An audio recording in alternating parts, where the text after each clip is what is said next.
Thank you very much, Mr. President. This is indeed a historical day because it's the signing of a peace agreement between Congo and Rwanda to end a conflict that has been going on nanone for 30 kandi years. ni the QuickTimes news nk'ibisanzwe there has nta been kindi many usabwa uretse kureba hasi handitse mediation subscribe facilitation in the ugakandaho past.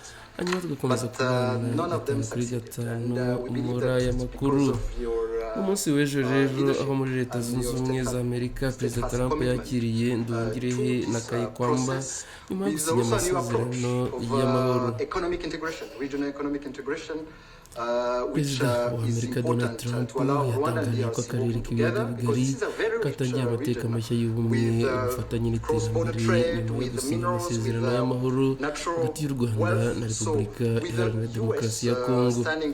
Amasezerano rero yashyiriweho umukono i Washington ku wa 27 Kamena uyu mwaka wa 2025. Impande zombi ziyemeza gushyira iherezo ku mwuka mubi umaze iminsi uzirangwamo kandi zigafatanya mu guteza imbere ubukungu. Perezida Donald Trump yakiriye ba minisitiri w'ububanyi n'amahanga b'u Rwanda na Repubulika ya Demokarasi ya Congo mu biro bye.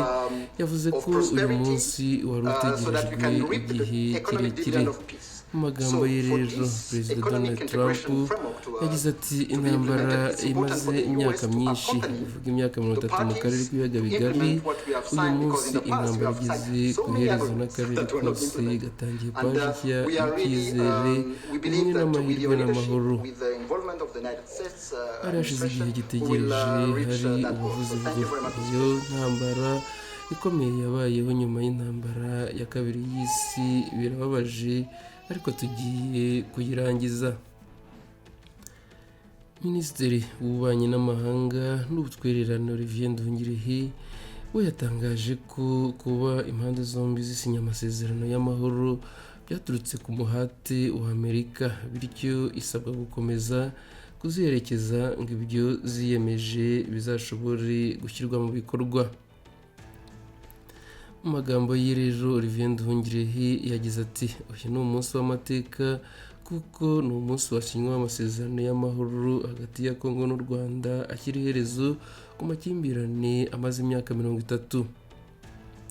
Habayeho abahuza benshi mu bihe byahise ariko nta byatanze umusaruro, ariko ndatekereza ko kubera imiyoborere yawe umuhate ariko n'uburyo bwo kuzamura iterambere ry'ubukungu mu karere bizanatuma u Rwanda na Repubulika ya Demokarasi ya Congo bikorana kuko aka karere gakize binyuze mu bucuruzi nyambukiranyamipaka, amabuye y'agaciro n'umutungo kamere. Rero kuba Amerika iri kumwe n'u Rwanda na Repubulika ya Demokarasi ya Congo twizeye ko tuzagera ku mahoro.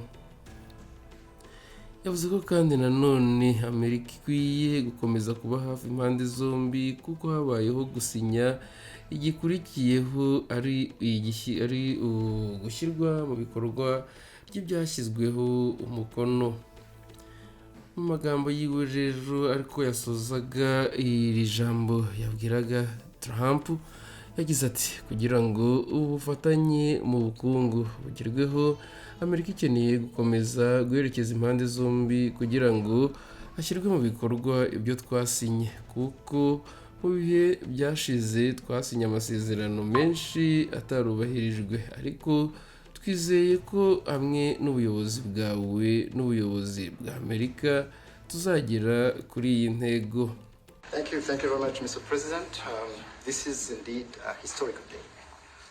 Because it's the signing of a peace agreement between Congo and Rwanda to end a conflict that has been going on for 30 years.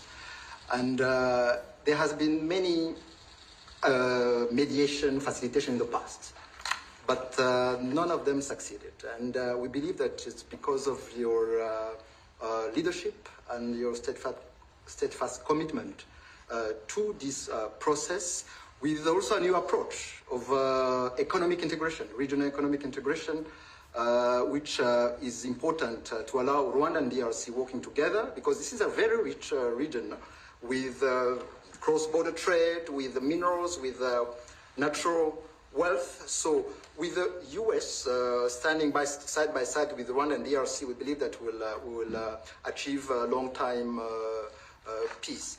And we also believe that, as my colleague from DRC stated, it's important for the United States to stay committed, because today we signed, but now we need to implement what we have signed in order to open this new era you were talking about of prosperity, so that we can reap the economic dividend of peace. So for this economic integration framework to be implemented, it's important for the US to accompany the parties to implement what we have signed, because in the past we have signed so many agreements that were not implemented. And we are really, we believe that with your leadership, with the involvement of the United States administration, we will reach that goal. So thank you very much, Mr. President. Thank you, Mr. President.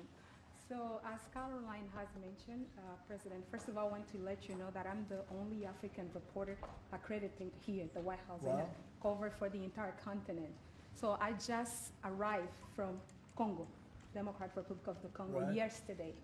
I went to see first. yes nanone rero n'ubundi tutizembye mu magambo ngira ngo muramubona uyu munyamakuru w'umwiraburakazi ubwo yashimagizaga perezida Donald Trump ari nako mumenyesha ko ari umunyamakuru umaze igihe cy'imirenze imyaka 10 akorera muri White House muri Leta Zunze Ubumwe za Amerika. Yabwiye Trump rero ko ari we umunyamakuru umwe rukumbi ubukomoka muri Afurika, ndetse akaba abasha kuba yakora muri White House. Ubwo yavaga rero i Kinshasa, aha ni muri Repubulika ya Demokarasi ya Congo, ubwo yasobanuriye Trump ko yashakaga kujya kwirebera uko abaturage biyumva mu kibazo cya Congo kiri ntambara. Nibwo yasobanuriraga rero Trump ati, ubwanjye nafashe inzira nigira muri Congo mpura na Tshisekedi nyirubwite ndetse n'abaturage bo muri Congo. Yabwiye Trump rero ko Tshisekedi amwishimira cyane, ndetse ko yifuza ko yazamunomina cyangwa se yazamwita uwabashije kuba y'intwari yagaruye amahoro muri Repubulika Iharanira Demokarasi ya Congo, bitewe n'uko amugereranya n'abandi baperezida batambutseho ikibazo mu myaka 30 cyashize ari ntacyo bigeze bagikoraho. Ndetse uyu munyamakuru yagerageje kumvisha Trump ko ubwo yaganiraga n'abaturage bo muri Repubulika Iharanira Demokarasi ya Congo babashije kumubwira yuko Trump bamuzi kandi bazi n'ubuhangange bwe ku ntebe ye y'ubuperezida, aho azana amahoro, uretse kuba azana amahoro muri Leta Zunze Ubumwe za Amerika ndetse no muri Congo, ahubwo ko ari amahoro azana ku isi yose. Ndetse Tshisekedi ngo yamuhaye ubutumwa amushyikiriza kuri Trump, ndetse ko yifuza kuba yamubona. Ni nabwo rero uyu munyamakuru n'ubundi yamenyesheje Trump ko nubwo ari muri iki kibazo cya Repubulika ya Demokarasi ya Congo, hari n'undi muyobozi Joao Lourenço wari ushinzwe kugarura amahoro ndetse n'ubuhuza muri Afurika nawe, ndetse Trump amusaba ko yazamutumira mu gihe bagitegereje yuko Perezida Tshisekedi ndetse na nyakubahwa Perezida wa Repubulika y'u Rwanda Paul Kagame bazahurira muri White House. Ndetse nawe avuga ko yifuza ko na Joao Lourenço yazabasha kuhaba. Ni mu gihe rero Trump mu gusetsa yabwiye uyu mugore ati, n'ukuri kose uri mwiza imbere n'inyuma, ndetse nakifuje ko n'abandi banyamakuru baraha bamera nkawe. Reka rero mbareki mwumve ijambo Trump yagejeje kuri aba bari ahangaha n'abanyamakuru bari bitabiriye uyu muhango w'isinywa ry'amahoro hagati y'u Rwanda na Repubulika Iharanira Demokarasi ya Congo. The signing of a historic peace agreement between the Democratic Republic of the Congo and the Republic of Rwanda. The conflict has continued, and it's been going on for many, many years. It's been going from, I guess they say 30 years. The Great Lakes region of Africa for a long time, and maybe even a time before that. How is the Great Lakes region? Must be beautiful, right? Beautiful, beautiful region, but they had a lot of war, right? A lot of fighting, a lot of death. It's displaced countless people and claimed the lives of thousands and thousands. But today, the violence and destruction comes to an end, and the entire region begins a new chapter of hope and opportunity, harmony, prosperity, and peace.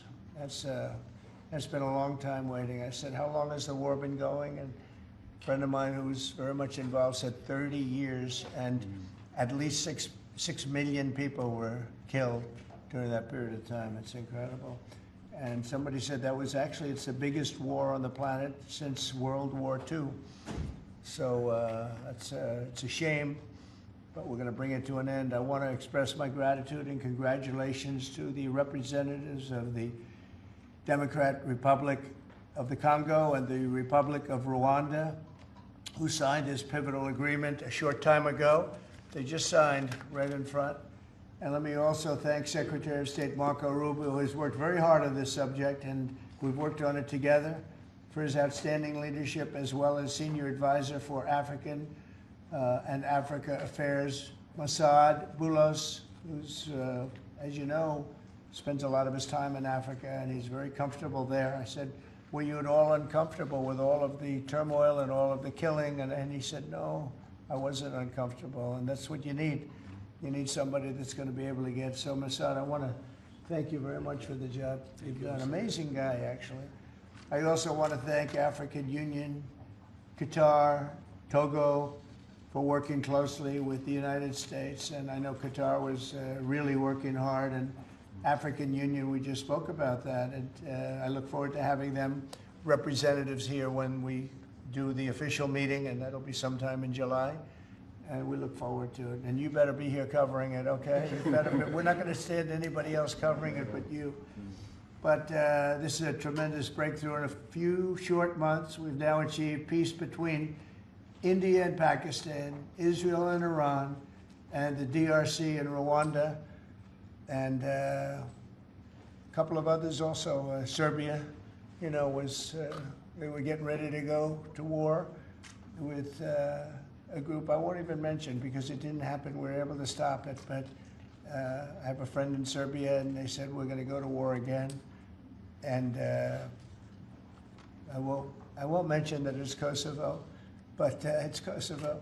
But they were going to have a big-time war, and we stopped it. We stopped it because of trade. They want to trade with the United States. I said, we don't trade with people that go to war.